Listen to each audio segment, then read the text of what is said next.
lesson 21, like father, like daughter. So let's start from page number 198. Experiments with peas, rough or smooth. Peas means मटर. मटर के साथ experiment कर रहे हैं. वो रफ होता है या स्मूथ होता है. ठीक है. रफ, स्मूथ मीन्स चिकना, रफ मतलब खुरदुरा. Okay. So Gregor Mendel was born in a poor farmer's family in Austria in 1822. He was very fond of studies, but the very thought of examinations made him nervous. Oh, you too feel the same.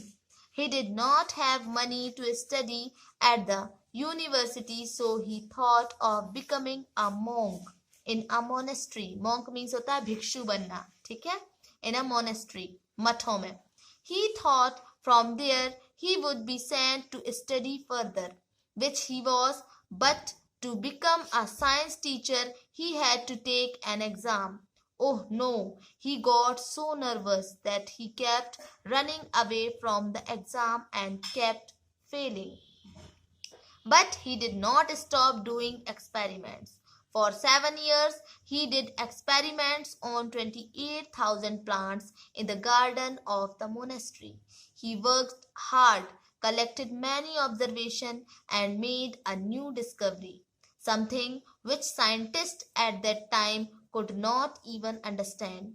They understood it many years after his death, when other scientists did such experiments and read what Mendel had already written. What did Mendel find in those plants? He found that the pea plant has some traits which come in pairs, like the seeds is either rough or smooth. It is either yellow or green, and the height of the plant is either tall or short, nothing in between. The next generation, the children of a plant which has either rough or smooth seeds will also have seeds which are rough or smooth. There is no seeds which is mixed, a bit smooth and a bit rough. He found the same with color. Seeds which are either green or yellow give rise to new seeds which are either green or yellow. The next generation does not have seeds with a mixed new color made from both green and yellow. Mendel showed that in the next generation of pea plants, there will be more plants having yellow seeds. He also showed that the next generation will have more plants with smooth seeds. What a discovery! तो Austria में रहने वाले Gregor Mendel का जन्म 1822 में एक poor farmer family में, गरीब किसान परिवार में हुआ था. उन्हें स्टडी का बहुत शौक था, पर एग्जाम के नाम से ही पसीने छूटते थे. वो नर्वस हो जाते थे. क्या आपका भी कुछ ऐसा ही हाल है? यूनिवर्सिटी की पढ़ाई के पैसे ना होने के कारण उन्होंने एक मोनेस्ट्री मीन्स होता है मठ, है ना, में रहकर मॉन्क मीन्स होता है भिक्षु या मुनि, है ना, बनने का सोचा, ताकि वहीं से उन्हें आगे स्टडी करने का मौका भी मिल सके. और जो मिला भी. पर साइंस टीचर की परमानेंट जॉब के लिए उन्हें फिर एक बार एग्जाम देना पड़ा. उफ, नर्वसनेस के मारे वो परीक्षा से भाग जाते और फेल होते रहे. खैर, उन्होंने साइंस के एक्सपेरिमेंट्स करना नहीं छोड़ा. 7 इयर्स तक मोनेस्ट्री के गार्डन में 28,000 प्लांट्स पर बारीकी से बहुत सारे एक्सपेरिमेंट किए. बहुत सारे उनने आंकड़े इकट्ठे किए और एक नई बात उनने डिस्कवर करी. ऐसी बात जो उस समय के साइंटिस्ट को समझ ही नहीं आई थी. मेंडल के डेथ के कई साल बाद ही वे समझ पाए थे. जो दूसरे साइंटिस्ट थे वो बाद में समझ पाए, मेंडल की मौत के काफी सालों बाद. ठीक है.